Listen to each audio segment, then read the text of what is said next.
We've applied AI in the conversation with the consultant. So if you come to King's, you'll probably see a microphone on the table, and you'll be asked to give consent, of course. And what that technology is doing is not only transcribing the conversation, but it's transforming the conversation. So what we've learnt in health systems globally is that physicians who are fatigued are ultimately poor at documentation. Now, I'm not criticizing any of my potential doctors in the room, but we're astronomically poor at documentation, because we capture what we think is relevant for us in providing care to you, not what you think is relevant for you as a patient.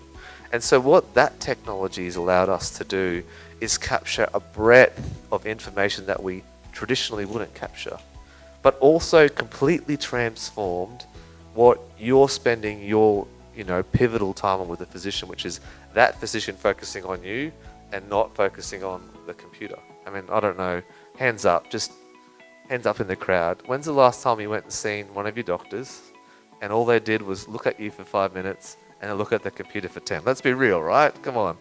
So at King's, we are transforming this concept, because when you're with us for that 15 minutes or that 30 minutes, depending on the specialist you're seeing, we want to make sure that we're focusing on you and that technology is working in the background to not only document but transform that conversation. And I'll tell you that this is not about efficiency. What we've actually learnt is the depth of information that we're capturing now, because we're capturing information that we traditionally wouldn't capture. I'm sure my colleagues here in Signal will appreciate this over time, is that we can now run algorithms that we previously never could on your unstructured data, because we wouldn't usually capture that. And it could be something as simple as you just said you've had poor sleep.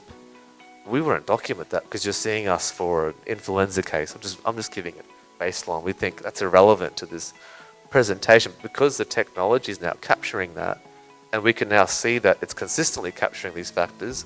We might realize that in the last 4 times that you've come and seen us at King's, you've had sleep issues. And that one factor could be a predictor to an underlying cause that we never would have diagnosed until it was too late.